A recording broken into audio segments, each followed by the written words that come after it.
21वीं रात, जिसे हम शब कद्र लैलातुल कद्र के रूप में जानते हैं, न केवल आध्यात्मिक रूप से बल्कि भावनात्मक रूप से भी बहुत गहरी अहमियत रखती है। शब कद्र 1000 महीनों से बेहतर रात का सन्नाटा जब अपनी चरम सीमा पर होता है और दुनिया सो रही होती है, तब आसमान से रहमतों का एक ऐसा सैलाब उतरता है जिसकी मिसाल पूरी कायनात में नहीं मिलती।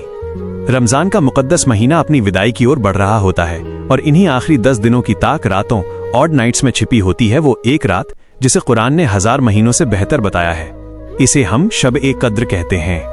अक्सर 27वीं रोजे की रात को इस उम्मीद के साथ बेहद खास माना जाता है कि शायद यही वो रात है जब तकदीरें लिखी जाती हैं और गुनाहों की माफी के दरवाजे पूरी तरह खोल दिए जाते हैं। इस रात की महत्ता का अंदाजा आप इसी बात से लगा सकते हैं कि ये वही रात है जिसमें इंसानियत की हिदायत के लिए अल्लाह ने कुरान पाक को लोहे महफूज से आसमान दुनिया पर नाजिल किया था। ये महज एक रात नहीं है, बल्कि ये अंधकार से रोशनी की ओर जाने का एक जरिया है। सोचिए, एक ऐसी रात जिसमें की गई इबादत आपकी 83 साल और 4 महीने की इबादत से ज्यादा वजनी होती है। एक इंसान अपनी पूरी जिंदगी में जितना पुण्य नहीं कमा पाता, वो इस एक रात की बेदारी और सच्ची तौबा से हासिल कर सकता है। जैसे ही सूरज ढलता है और मगरिब की अजान होती है, फिजाओं में एक अजीब सा सुकून महसूस होने लगता है। हदीसों में जिक्र मिलता है कि इस रात फरिश्ते और हजरत जिब्रील अलैहिस्सलाम जमीन पर उतरते हैं। वे हर उस बंदे के पास ठहरते हैं जो अल्लाह की याद में मसरूफ होता है, जो अपने रब के सामने सजदे में गिरा होता है और जिसकी आंखों से पछतावे के आंसू बह रहे होते हैं। यह फरिश्तों के सलाम भेजने की रात है जो फज्र भोर के होने तक जारी रहती है। इस रात की शांति ऐसी होती है जैसे पूरी कायनात ठहर सी गई हो। 27वीं रात को खास मानने के पीछे का फलसफा केवल इबादत नहीं, बल्कि आत्ममंथन, सेल्फ रिफ्लेक्शन भी है।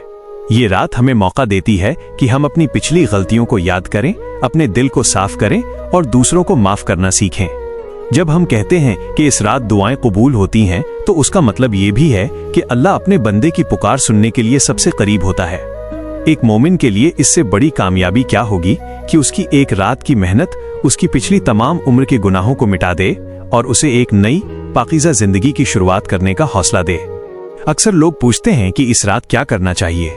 जवाब सादा है, रब से बातें कीजिए। चाहे वो कुरान की तिलावत हो, नफल नमाजें हो या फिर तन्हाई में बैठकर मांगे जाने वाली दुआएं। जब मस्जिदें रोशनी से जगमगाती हैं और घरों के कोनों में तस्बीह की आवाजें गूंजती हैं, तो वो मंजर रूह को सुकून देने वाला होता है। इस रात की तलाश हमें सब्र सिखाती है। भले ही 27वीं रात को बहुत जोर दिया जाता है, लेकिन असल मकसद उन आखिरी 10 दिनों की हर घड़ी में अपने रब को तलाश करना है। जैसे ही सुबह की पहली किरण फूटती है, शब कद्र का वक्त तो गुजर जाता है, लेकिन वो अपने पीछे एक बदला हुआ इंसान छोड़ जाती है, जिसकी रूह पाक हो चुकी होती है और जिसकी उम्मीदें फिर से जिंदा हो जाती हैं। ये रात हमें याद दिलाती है कि हम चाहे कितने भी गुनाहगार क्यों न हो, खुदा की रहमत हमेशा हमारे गुनाहों से बड़ी है। इसलिए जब भी ये रात आए, इसे सिर्फ जागकर न गुजारें, बल्कि इसे जी कर गुजारें, क्योंकि क्या पता अगली बार हमें ये मौका मिले या न मिले।